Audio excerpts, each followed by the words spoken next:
அனைவருக்கும் வணக்கம். இன்றைக்கி இந்த அறிவோம் ஆன்மீகம் என்ற ஜோதிட சேனலில் நம்ம குரு பயிற்சி பலன்கள் 2025-26 ஆண்டுக்கான குரு பயிற்சி பலன்களை பற்றி பார்க்க போகிறோம்.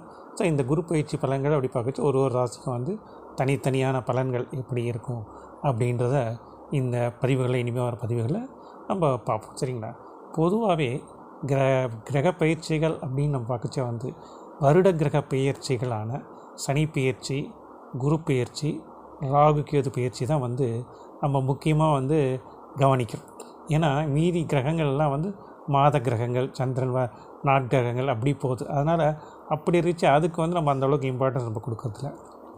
இந்த குரு, சனி, ராகு கேது இதுக்கு இன்னொரு காரணம் என்ன அப்படின்னு நம்ம பார்த்தோம் அப்படின்னா, சனி பகவான் அப்படின்னு 7 சனி எல்லாமே சொல்லுவோம். அதில் என்ன மாதிரி பிரச்சனைகளும், எப்படிப்பட்ட நோய்கள்லாம் வர, இது மாதிரி தடைகள் என்ன அப்படின்றத பற்றி சொல்கிறது சனி பயிற்சி வச்சு நம்ம தெரிஞ்சுப்போம்.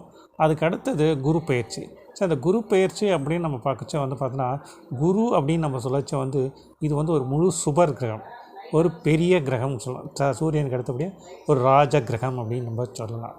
அடுத்தபடியாக குரு அப்படின்னு சொல்லிச்சு சுப நிகழ்ச்சிகள் எல்லாத்தையும் குரு பகவான் முக்கிய பங்கு அளிக்கிறார் அப்படின்னு நம்ம சொல்லலாம். இந்த குரு பகவான் பார்க்குறதுக்கான காரணம் என்ன அப்படின்னு நம்ம சொல்லிச்சு, பொதுவாகவே இப்போ ஒரு திருமணம் ஆகட்டும், இல்லை ஒரு புத்திர பாக்கியத்தை ஆகட்டும், இல்லை நம்ம ஒரு வீடு கட்டுற கிரகப்பிரவேசம், இல்லை உத்தியோக விஷயமாக இது பண்ணுறது, இல்லை பார்த்தோம் அப்படின்னா நம்ம பிஸ்னஸ் இது மாதிரி குரு பலன் எப்படி இருக்குது அப்படின்னு குரு பலன் அப்படின்னு நம்ம சொல்லுவோம். ஒரு சிலர் வியாழ நோக்கம்னு கூட அப்படின்னு சொல்லுவாங்க. பொதுவாக அதே மாதிரி திருமண பொருத்தம், திருமணத்துக்கு ஒருத்தருக்கு எப்போ பண்ணலாம் அப்படின்னு பார்த்தா உடனே என்ன கேட்பாங்க, இப்போ இது பொண்ணுக்கோ பிள்ளைக்கோ வியாழ நோக்கம் வந்துடுச்சா, திருமணம் இது குரு பலன் வந்துடுச்சா அப்படின்னு நம்ம கேட்போம். இது காரணம் என்ன அப்படின்னா, குரு ஒரு சுபகிரகம், தனக்காரகன், புத்திரக்காரகன் எப்படி நம்ம சொல்கிறோம். ஸோ அப்படி பார்க்கச்சே ஒருத்தருக்கு திருமண அமைப்பு வரும் அப்படின்னு பார்த்து குருவோடைய பார்வைகள் படும் பொழுது, அந்த ராசிக்கு படும்பொழுது அதற்கான பலன்கள் அப்படின்றப்போ அந்த திருமண வாய்ப்பு கைகூடும் அப்படின்னு நம்ம சொல்கிறோம். இதுக்கான காரணம் என்ன அப்படின்னு நம்ம சொன்னாலும், பல வகை காரணங்கள் இருக்குது அப்படின்னு சுப நிகழ்ச்சிகள் நம்ம சொன்னாலும், இந்த குரு பலன் இருக்கிற சமயத்தில் திருமண பாக்கியம் நடக்கும் பொழுது புத்திர பாக்கியம் உடனே அமையும் அப்படின்னு நம்ம சொல்லலாம். ஏன்னா குரு தனக்காரகன், புத்திரக்காரன் குரு தான். ஸோ 5ஆம் அதி. அதனால தான் குரு பார்வை அப்படின்னு நம்ம சொல்லச்சே 5ஆம் பார்வை, 7ஆம் பார்வை, 9ஆம் பார்வை. ஸோ அப்படி 5ஆம் பார்வை அப்படின்றப்ப அது என்னத்தை குறிக்கும், பொதுவாக 5ஆம் இடம் அப்படின்னு புத்திரஸ்தானத்தை குறிக்கும், 7ஆம் இடம் அப்படின்னு களத்திரஸ்தானத்தை குறிக்கும், அதுக்கடுத்து 9ஆம் இடம் பாக்கியஸ்தானங்கள். அப்போது இந்த 3த்துக்கும் உரியவர் யாருன்னு பார்த்தா அப்படின்னா இந்த குரு பகவானை முன்னிலை வகிக்கிறார் அப்படின்னு சொல்லலாம். அப்படிப்பட்ட அந்த குரு பகவான் பார்த்தோம் அப்படின்னா இந்த ஆண்டு 2025ஆம் ஆண்டு மே மாதம் 14ஆம் தேதி ரிஷப ராசியிலிருந்து மிதுன ராசிக்கு பயிற்சி ஆகிறார். ஸோ அப்படி மிதுன ராசிக்கு பயிற்சி ஆகும் பொழுது ஒரு மற்ற அந்த பலன்கள் அப்படின்னு நம்ம சொல்லி ஒரு ராசிக்கும் எப்படிப்பட்ட நன்மைகள் நடக்கும், எப்படிப்பட்ட ஏற்றங்கள் இருக்கும் அப்படின்றது, அது மட்டும் இல்லாத எல்லாருக்குமே ஏற்றங்கள் இருக்குமா, இல்லை யார் யாரெல்லாம் கவனமாக இருக்கணும் அப்படின்றதெல்லாம் பற்றி இந்த குரு பயிற்சி பலன்களை பற்றி நம்ம ஒரு ராசிக்கு நம்ம தனித்தனியாக பார்ப்போம். அதில் இன்றைக்கி நாம் பார்க்க போகிறது மேஷ ராசி. அப்போது இந்த மேஷ ராசி முதல் ராசி, இது காலபுருஷனுக்கு முதல் ராசி நம்ம சொல்லலாம். அப்போ இந்த மேஷ ராசிக்காரர்களுக்கு இந்த குரு பகவான் இந்த 2025ஆம் ஆண்டு பயிற்சி பலன் நன்மை செய்வாரா அப்படின்றத பற்றி இன்றைக்கி இந்த பதிவில் நம்ம பார்ப்போம். சரிங்களா? என்னடா இது நன்மையை செய்வாரா அப்படின்னு ஒரு கொஸ்டின் வருதே அப்படின்னு நம்ம கேட்கச்சு என்ன அப்படின்னு நம்ம பார்த்தோம் அப்படின்னா, ஏன்னா இந்த மேஷ ராசியை பொறுத்த வரைக்கும் பார்த்தோம் அப்படின்னா இப்பொழுது 7 சனியான காலகட்டங்கள் ஆரம்பிக்குது. ஏன்னா சனி பயிற்சியும் இந்த ஆண்டு நடக்குது. அப்போது அந்த சனி பகவான் இந்த மேஷ ராசிக்கு விரயச்சனியாக வரார். ஸோ அப்படி பார்க்கச்சு சனி பயிற்சியும் இந்த மேஷ ராசிக்கான பலன்கள் எப்படி இருக்குன்றதை ஆல்ரெடி நம்ம சொல்லியிருக்கோம். அப்போது இந்த குரு பயிற்சியும் அங்கே வருது. அப்போது 2 பேருமே அந்த இடத்துல இருக்காங்க, இருக்குங்களா? இப்போ இந்த குரு பயிற்சியும் இருக்கிறதுனால 7 சனி நடக்கும் இந்த காலகட்டம் விரைச்சனியாக இருக்க இந்த மேஷ ராசிக்காரர்களுக்கு இந்த 2025ஆம் ஆண்டு இந்த குரு பயிற்சியானது எப்படிப்பட்ட நன்மைகள் தரும், நன்மைகளே தருமா அப்படின்றத பற்றி இன்றைக்கி நம்ம பார்ப்போம். சரிங்க? ஸோ குரு அப்படின்னா பொதுவாக நம்ம நன்மைகள் தான் சொல்லணும் அப்படின்னா, இப்போது இந்த குரு பகவான் வந்து பார்த்தோம் அப்படின்னா இப்போ மேஷராசின்னு இரண்டாவது ரிஷப ராசியில் இருக்கார். இது வந்து மேஷராசிக்கு 2ஆம் இடமான தனஸ்தானம் குடும்பஸ்தானத்தில் இருந்த குரு பகவான் இந்த மேஷராசி 3வது ராசியான அதாவது 3ஆம் இடம் சொல்கிற மிதுன ராசிக்கு பெயர்ச்சி ஆகிறார். ஸோ இந்த மிதுன ராசிக்கு பெயர்ச்சியாகும் குரு பகவான் அப்படின்னு நம்ம சொல்லச்சு இந்த பெயர்ச்சி காலத்தில் வந்து இந்த ஓராண்டு காலம் இந்த 2025 26ஆம் ஆண்டு காலத்தில் குரு பகவான் வந்து அதை நடுவில் வந்து ஒரு சில மாதங்கள் அதிசாரமாகவும் கடகராசிக்கும் பயிற்சி ஆகிறார். வக்ரமாகி திரும்பி வக்ரகதியும் ஆகிறார். ஸோ இந்த திரும்பியும் வந்து இதுவாக மிதுன ராசிக்கு வரார். ஸோ இப்படி பக்கத்து இந்த மேஷ ராசிக்காரர்களுக்கு நன்மைகளும் அதிகமாக கிடைக்கும், ஒரு சில உபாதைகளும் இந்த காலத்தில் இருக்கணும் அப்படின்னு சொல்லலாம். ஏன்னா இப்போ இந்த இருக்கிற இந்த குரு பகவான் வந்து பார்த்தா மிதுன ராசி அப்படின்னு பார்க்கச்சே வந்து இது வந்து 3ஆம் இடம், அதாவது மேஷராசி இது 3ஆம் இடம் ஆகுது. ஸோ 3ஆம் இடம் அப்படின்னு நம்ம சொல்லச்சே வந்து அது வந்து வெற்றி ஸ்தானம், முயற்சி ஸ்தானம் சொல்லுவோம், சகோதரர்கள் ஸ்தானம் அப்படின்னு நம்ம சொல்கிறோம். ஆனால் குரு பார்க்க கோடி நன்மை அப்படின்னு நம்ம சொல்லச்சு இந்த 3ஆம் இடத்துக்கு வருகிற குரு பகவான் அவருடைய பார்வையாக அதை 5ஆம் பார்வையாக நேராக வந்து 7ஆம் இடத்தை பார்க்குறார். இவங்களோட ராசிக்கு 7ஆம் இடத்தை பார்க்குறாரு. அப்போது அந்த 7ஆம் இடம் அப்படின்னு நம்ம சொல்லச்சே வந்து அது வந்து கலத்திர ஸ்தானம் சொல்லுவோம்.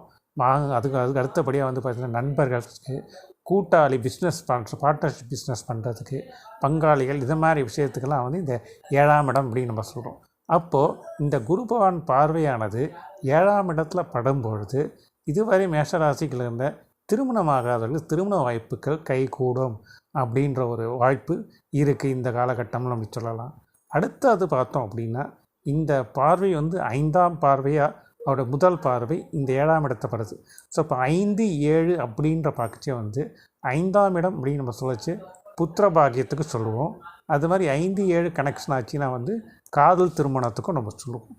அப்போது 5ஆம் இடம் அப்போது திருமணமான தம்பதியருக்கு புத்திர பாகியம் அமைக்கும் வாய்ப்பு இருக்குது இந்த காலகட்டத்தில் இருக்குதுன்னு கூட நம்ம சொல்லலாம். அது ஒரு நன்மையான நிகழ்ச்சிகள் எனக்கும் சொல்கிறேன்.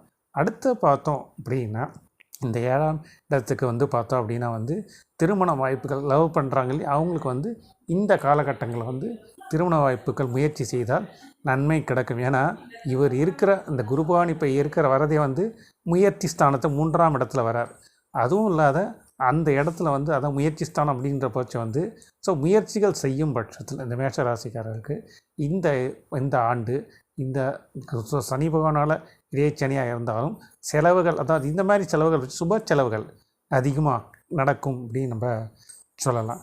அடுத்தது பார்த்தோம் அப்படின்னா வந்து அவருடைய அந்த கிரகம் இந்த வந்து திரிகோண ராசிகளில் தான் வந்து அவருடைய பலன்களை தருது. 5, 7, 9 அப்படின்னு சொல்லுவோம். 11ஆம் இடமும் அதுக்கு சேரும். அடுத்தபடியாக பார்த்தோம் அப்படின்னா இந்த குரு பகவானோட பார்வை அப்படின்னு நம்ம சொல்லிச்சே வந்து 9ஆம் இடம் தான் இவங்களுடைய மேஷராசி 9ஆம் இடமான தனுசு ராசியை பார்க்குது.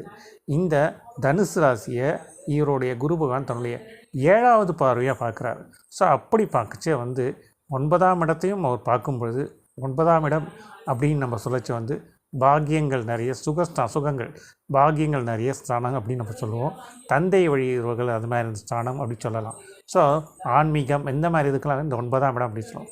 அப்போது இந்த இடத்துல வந்து பார்க்கச்சே வந்து இந்த குரு பகவானோட பெயர்ச்சி காலம் அவருடைய வீட்டை அவரையே பார்க்கும் பொழுது அதுக்கான பலன்கள் அப்படின்னு நம்ம சொல்லிச்சு ஒரு அரிய பலன்கள் நிறைய அவங்களுக்கு காத்துக்கிட்டு இருக்குது அப்படின்னு நம்ம சொல்லலாம். உறவுகளில் சுப நிகழ்ச்சிகள் நிறைய நடக்கும், சுப செலவுகள் நிறைய செய்வாங்க. தந்தைக்கு இருக்கிற பாசம் இதெல்லாம் வந்து பூர்வீகம் இது மாதிரில ஒரு நல்ல வரவு இருக்குதுன்னு கூட சொல்லலாம். ஆதாயம் நிறைய கிட்டும் இவங்களுக்கு. ஸோ இவங்க வந்து பிரயாணங்கள், ஏன்னா அது 3ஆம் இடம் அப்படின்னு நம்ம சொல்லச்சு பிரயாணத்துக்கு சிறு சிறு பிரயாணங்களையும் குறிக்கும். ஸோ குரு பகவான் அங்கே வரச்சே பார்க்கச்சே வந்து சுப நிகழ்வுகள், இவங்க நிறைய சுப நிகழ்ச்சிகளில் வந்து கலந்து கொள்ளும் வாய்ப்புகள் நிறைய இருக்குதுன்னு நம்ம சொல்லலாம். அடுத்தது பார்த்தோம் அப்படின்னா வந்து சுப செலவுகள் நிறைய சுப நிகழ்ச்சிகள் இவங்களும் நடத்துறதுக்கான வாய்ப்புகள் நிறைய இருக்குது. பிரயாணங்களை மேற்கொள்ளும்போது அது மாதிரி விசேஷங்கள் நிறைய அவங்களுக்கு நன்மையை அளிக்கும் அப்படின்னு நம்ம சொல்லலாம். அடுத்தது பார்த்தோம் அப்படின்னா இந்த குரு பகவானோட பார்வையானது இவங்களுடைய 11ஆம் இடமான லாபஸ்தானமான 11ஆம் இடத்தை பார்க்குது. இந்த இடத்துல இன்னொரு விஷயம் என்ன நம்ம கவனித்தோம் அப்படின்னா இவங்க மேஷராசியை பொறுத்த வரைக்கும் 10ஆம் இடம் 11ஆம் இடம் ரெண்டுத்துக்குமே வந்து தனஸ்தானாதிபதி லாபஸ்தானாதிபதி அப்படின்னு நம்ம சொல்லி சனி பகவான் தான் கொடுக்குறோம். அப்படிப்பட்ட அந்த சனி பகவான் வந்து இவரோட ராசியான மீன ராசியில் தான் இப்போது பெயர்ச்சி ஆகி போகிறார். அப்போது லாபஸ்தானாதிபதி விரயஸ்தானத்தில் போய் நிற்கிறார். அப்போது அதுவும் அப்படி விரயஸ்தானத்தில் இருந்தாலும் இப்போ இந்த மேஷ ராசிக்கு விரயஸ்தானம் 7.5 சனியில் வந்து விரயஸ்தானமாக வந்து நிற்கிது. விரயஸ்தானம் தான் இப்போ நடக்க போகுது இருக்குங்களா. அப்போ பார்க்கச்சே வந்து இந்த லாபஸ்தானாதிபதி அங்கே போய் நிற்கிறதுனாலையும் அந்த லாபஸ்தானாதிபதி வீடான 11ஆம் இடத்தை பாக்யஸ்தானாதிபதியான குரு பகவானோட பார்வை அங்கே 9ஆம் பாக்கியத்தில் படுறதுனால இவங்களுக்கு வந்து பார்த்தோம் அப்படின்னா இவங்களுக்கு தன வரவுகள் பல விதத்தில் அதிகரிக்கும் கூட நம்ம சொல்லலாம். செலவுகள் ஒரு சில சமயத்தில் கட்டுக்கு மீறியும் இருக்கலாம். ஏன்னா விரயச்சனியாக காலகட்டத்தில் இருந்தாலும் அந்த லாபஸ்தானாதிபதி விரயஸ்தானத்தில் போய் அந்த இடத்துல இருக்கிறதுனாலையும் இவங்கள் வந்து அதிக செலவுகள் நிறைய செய்வாங்க சொல்லலாம். பொழுதுபோக்குக்கு ஏதாவது என்டர்டெயின்மெண்ட் நிறைய செலவுகள், பிரயாணங்கள், பிக்னிக் இதை மாதிரி போகிறது, பார்ட்டிஸ் இந்த மாதிரி இதுக்கெல்லாம் செலவு செய்கிறது, சுப நிகழ்ச்சிகள் நிறைய செலவு செய்கிறது. ஸோ இப்படிப்பட்ட செலவுகள்லாம் வந்து அதிகப்படியாக நடக்கும். பணமும் வந்து இவங்களுக்கு பல விதத்தில் வருவான காலகட்டங்கள் இருக்குதுன்னு கூட சொல்லலாம். இதில் இன்னொரு விஷயம் என்ன அப்படி பார்த்தோம் அப்படின்னா ராகு பகவான் விரயஸ்தானாதிபதியில் இருந்த ராகு பகவான் வேறு 11ஆம் இடத்துக்கு வரார். ஸோ 11ஆம் இவங்களோட லாபஸ்தானத்துக்கு ராகு பகவான் வேறு வரார்.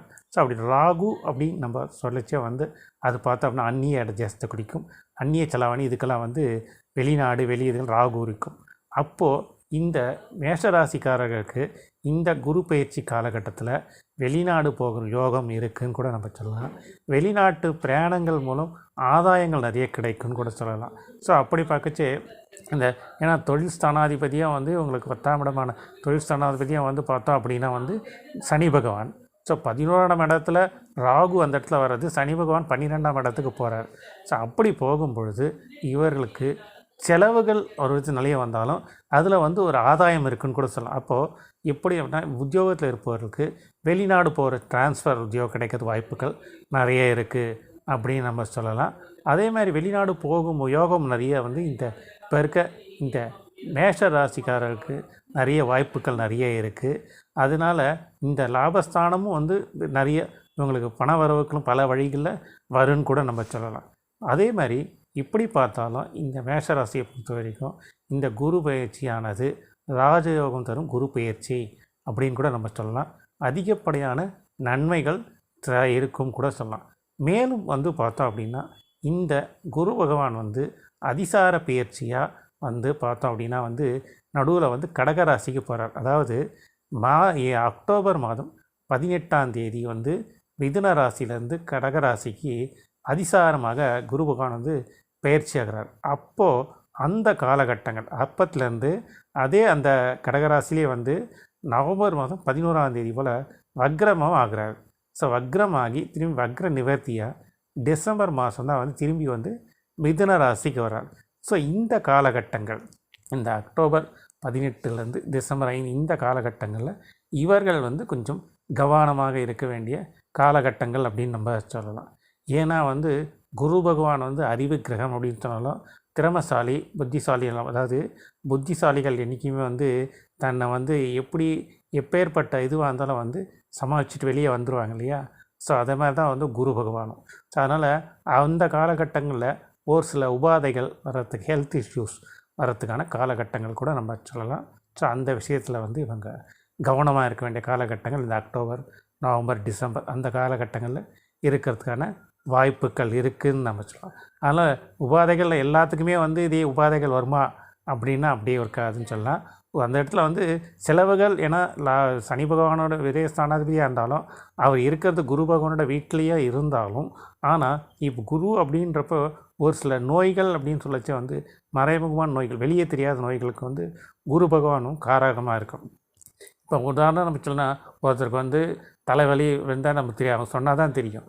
அதே மாதிரி வந்து பார்த்தோம் அப்படின்னா வந்து இப்போ உள்ளுணர்வு, வயிறு பிரச்சனைகள், ஸோ வந்து இந்த மாதிரி நாள்பட்ட வியாதிகள், ஒரு சில வியாதிகள் வர்றது, மறைமுக வியாதிகள். ஸோ இந்த காலகட்டத்தில் தலைவலியான கை கால் பெயின் வரும், பேக் பெயின், ஸோ இந்த மாதிரி வலிகள், நரம்பு பிரச்சனை வரும். ஸோ இந்த மாதிரி பிரச்சனைகள், சின்ன சின்ன உபாதைகள், ஒத்தத்தில் இது மாதிரி பிரச்சனைகள்லாம் வருது. ஏன்னா குரு அப்படின்றப்ப தலையை குறிக்கும். அதுவும் இல்லாத வந்து மேலும் வந்து பார்த்தா மேஷராசி தலைப்பகுதியை குறிக்கும். ஸோ அப்படி பார்க்கச்ச வந்து சைனஸ் இந்த மாதிரி பிரச்சனைகள் அந்த காலகட்டத்தில் வந்தாலும், அப்படி ஒரு செலவுகள் வந்தாலும், அதுவும் 4ஆம் இடத்துல வர்றதுனால சுகஸ்தானத்தில் வந்து சில குறைகள் வர்றதுக்கான வாய்ப்புகள் இருக்குதுன்னு கூட நம்ம சொல்லலாம். ஸோ தாய் வழி தாய்க்கோ இல்லை வந்து பார்த்தோம் அப்படின்னா வந்து ஏதாவது சின்ன சின்ன பிரச்சனைகள் வர்றதுக்கான பிரயாணங்களில் இல்லை ஒரு சில தடைகள் அந்த காலகட்டத்தில் வர்றதுக்கான வாய்ப்புகள் நிறையவே இருக்குதுன்னு கூட நம்ம சொல்லலாம்.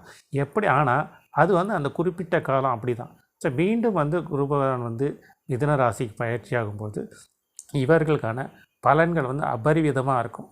அதாவது புத்திரபாகியம் நிறைய அமையும், பொருள் தனவர். ஏன்னா லாபஸ்தானாதிபதியான லாபஸ்தானத்தை வந்து குரு பகவான் பார்வை வர்றார், 9ஆம் பார்வை வர்றார். ஒரு 9ஆம் பார்வை அப்படின்றப்போ பாக்கியத்தை தந்தை வழி. ஸோ அப்படி பார்க்கச்சு தந்தை வழி மூலியம் வந்து கொஞ்சம் ஆதாயங்கள் நிறைய கிடைக்கும். அதுவும் இல்லாத இந்த சனி பகவான் வந்து அவருடைய 3ஆம் பார்வை இவங்க 2ஆம் வீட்டையும் பார்க்கறதுனால இவருடைய லாபஸ்தானாதிபதி குடும்பஸ்தானத்தையும் பார்க்குறாரு. ஸோ குடும்பஸ்தானத்தையும் அவர் பார்க்கறதுனால அந்த இடத்துலையும் வந்து இவங்களுக்கு நன்மைகளே அதிகமாக கிடைக்கும்னு கூட நம்ம சொல்லலாம். ஸோ பொருளாதாரத்தில் ஒரு நல்ல ஏற்றம் இருக்கும். ஸோ பொருளாதாரத்தில் வந்து ஒரு நல்ல முன்னேற்றம், குடும்பத்தில் ஒரு ஒற்றுமை நீடிக்கும். ஸோ ஏன்னா இந்த குரு பகவானோட பார்வை 5ஆம் பார்வை 7ஆம் வீட்டை பார்க்கறதுனால 7ஆம் இடம் அப்படின்னு நம்ம சொல்லி கலத்தை சொல்லுவோம். ஸோ அப்படி பார்க்கச்சு அந்த இடத்துல வந்து கணவன் மனைவி கூட உறவுகள் மேம்படும் நம்ம சொல்லலாம். இதுவரை சின்ன சின்ன சச்சரவுகள் நீங்கி குடும்ப ஒற்றுமை மேலோங்கும். குடும்பத்தில் வந்து சுப நிகழ்ச்சிகள் நிறைய நடக்கும்னு சொல்லலாம். அடுத்தது பார்த்தோம் அப்படின்னா பண வர பல வகையில் இவங்களுக்கு கிடைக்கும் கொடுத்து. ஏன்னா இவங்க லாபஸ்தானாதிபதி இவங்க 2ஆம் இடத்தை பார்க்கறது அப்படின்ல 2ஆம் இடம் அப்படின்னு தனஸ்தானம் குடும்பஸ்தானம் சொல்லிச்சு. அந்த இடத்துல பண வரவுக்கு பல வழிகள் இவங்களுக்கு ஏற்றத்தையே கொடுக்குன்னு நம்ம சொல்லலாம். ஸோ அப்படி பார்க்கச்சு இந்த ஒரு சில தடைகள் தாமதம் அந்த குறிப்பிட்ட காலகட்டங்களில் இருந்தாலும் இவர்களுக்கான கிடைக்க வேண்டிய குரு பகவானால் இந்த 7.5 சனியால் பாதிப்புகள் அந்தளவுக்கு இருக்காது. அதே சமயத்தில் வந்து இந்த குரு பயிற்சி காலகட்டத்தில் இவர்களுக்கு அதிகப்படியான நன்மைகள் நிறைய. வீடு வாங்காதவங்களுக்கு வீடு வாங்குவாங்க, புது வீடு கட்டி கிரகப்பிரவேசம் பண்ணுவாங்க, திருமணமாகாத பெண்களுக்கு திருமணமாகும். அதே மாதிரி வந்து பார்த்தோம் அப்படின்னா புத்திரபாகிய அமைப்பு உள்ளவருக்கு புத்திரபாகிய அமைப்பான வாய்ப்புகள் காலகட்டமாகும். ஸோ அதுவும் இல்லாத வேலை உத்தியோகத்தில் இருக்கிறதுல உங்களுக்கு வந்து பார்த்தோம் அப்படின்னா வந்து வேலை மாற்றங்கள் நிறைய இருக்கும், மதிப்பு மரியாதை கூடும். இந்த சமூகத்தில் வந்து ஒரு அந்தஸ்து நிறைந்த ஒரு ஆண்டாக இந்த குரு பயிற்சி இவங்களுக்கு அமையும் என்று சொல்லி இந்த தலைப்பை தொடர முடிக்கிறோம். மீண்டும் வந்து வேறொரு தலைப்பில் வேறொரு ராசியை பற்றி நாம் பேசுவோம் என்று சொல்லி கூறி விடைபெறுகிறேன். நன்றி, வணக்கம்.